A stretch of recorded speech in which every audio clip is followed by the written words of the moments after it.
The installation was easy. I didn't realize that there was the Halo Connect, which gives us the ability to monitor our tires, which came in handy, down the road. Shortly after we installed them, we found a tire defect.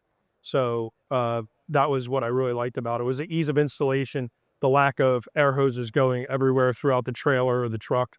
We haven't installed them on any trailers yet, but we plan to. Go back to putting air in tires is really the main objective that we have here.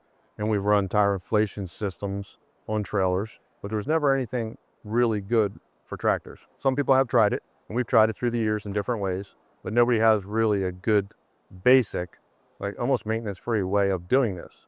And Halo came along and with their tire inflators made it so simple. It's just so easy. It's a bolt on. I like about it because it's easy to install, it's easy to take off, and it does its own thing. We've hardly had any problems. Apprehensive at first. How does this thing work? Was one of my first questions. Like, okay, move it around here and jiggle it, and it's like, and yeah, became believers of it. Robust build, maintenance free.